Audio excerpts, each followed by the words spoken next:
ഹൃദ്രോഗവും വാർദ്ധക്യ പ്രശ്നങ്ങളും കാരണം 92-ാം വയസ്സിൽ ഇന്ത്യയുടെ മുൻ പ്രധാനമന്ത്രിയായിരുന്ന ഡോക്ടർ മൻമോഹൻ സിംഗ് വിട പറഞ്ഞു.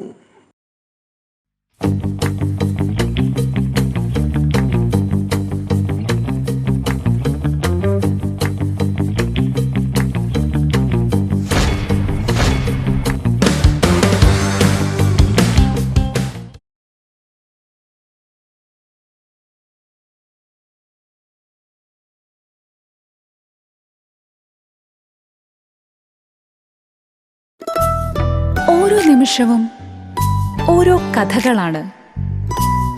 ചിലപ്പോൾ അത് സ്വപ്നങ്ങളാണ്, മറ്റു ചിലപ്പോൾ ആഘോഷങ്ങളും.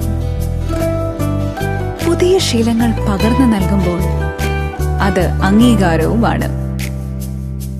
ഒത്തുചേരലുകൾ ഇരട്ടി മധുരമാക്കുന്ന അമൂല്യമായ സമ്മാനങ്ങൾ പോലെ കഥകൾ നിങ്ങളുടെ ആഭരണം പറയട്ടെ. ന്യൂഡൽഹിയിലെ വീട്ടിൽ കുഴഞ്ഞു വീണത് മൂലം ആശുപത്രിയിൽ പ്രവേശിപ്പിച്ചതിന് ശേഷം ഏതാനും മണിക്കൂറിനുള്ളിൽ ഡോക്ടർ മൻമോഹൻ സിംഗ് യാത്രയാകുകയായിരുന്നു. തുടർന്ന് കേന്ദ്ര സർക്കാർ ജനുവരി 1 വരെ ദേശീയ ദുഃഖാചരണം പ്രഖ്യാപിക്കുകയും ഡോക്ടർ മൻമോഹൻ സിംഗിന് ബഹുമതികളോടെ സംസ്കാരം നടത്തുമെന്നും അറിയിക്കുകയും ചെയ്തു. ഇന്ത്യയുടെ പ്രധാനമന്ത്രിയായിരുന്ന അദ്ദേഹം രാഷ്ട്രീയം, സാമ്പത്തിക ശാസ്ത്രജ്ഞൻ, അക്കാദമിക് ഉദ്യോഗസ്ഥൻ എന്നിവയിൽ സേവനമനുഷ്ഠിച്ചു. ജവഹർലാൽ നെഹ്റു, ഇന്ദിരാഗാന്ധി, നരേന്ദ്രമോദി എന്നിവർക്ക് ശേഷം ഏറ്റവും കൂടുതൽ കാലം പ്രധാനമന്ത്രിയായിരുന്ന 4ാമത്തെ വ്യക്തി doctor Manmohan Singh. Indian national കോൺഗ്രസിലെ അംഗമായ ഡോക്ടർ മൻമോഹൻ സിംഗ് ഇന്ത്യയിലെ ആദ്യത്തെ സിഖ് പ്രധാനമന്ത്രിയായിരുന്നു. ജവഹർലാൽ നെഹ്റുവിന് ശേഷം 5 വർഷത്തെ പൂർണ്ണ കാലാവധി പൂർത്തിയാക്കിയ ശേഷം വീണ്ടും തിരഞ്ഞെടുക്കപ്പെട്ട ആദ്യത്തെ പ്രധാനമന്ത്രി എന്ന സവിശേഷതയും അദ്ദേഹത്തിനുണ്ട്.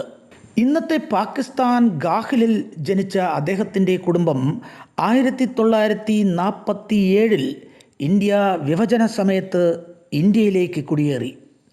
ഓക്സ്ഫോർഡ് യൂണിവേഴ്സിറ്റിയിൽ നിന്നും സാമ്പത്തിക ശാസ്ത്രത്തിൽ ഡോക്ടറേറ്റ് 1966 1969 ഐക്യരാഷ്ട്രസഭയിൽ സേവനമനുഷ്ഠിച്ചു. മുഖ്യ സാമ്പത്തിക ഉപദേഷ്ടാവ്, റിസർവ് ബാങ്ക് ഗവർണർ, ആസൂത്രണ കമ്മീഷൻ തലവൻ എന്നീ നിരവധി പ്രധാന പദവികൾ വഹിക്കുകയും ചെയ്തു.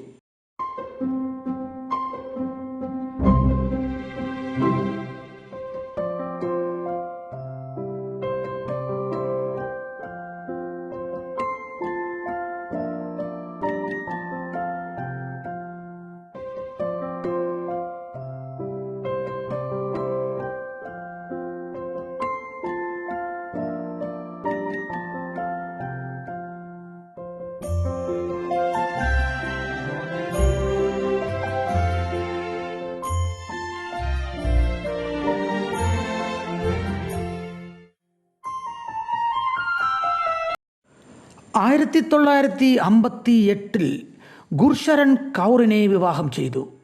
3 പെൺമക്കൾ: ഉപീന്ദർ സിംഗ്, ദാമൻ സിംഗ്, അമൃത് സിംഗ്.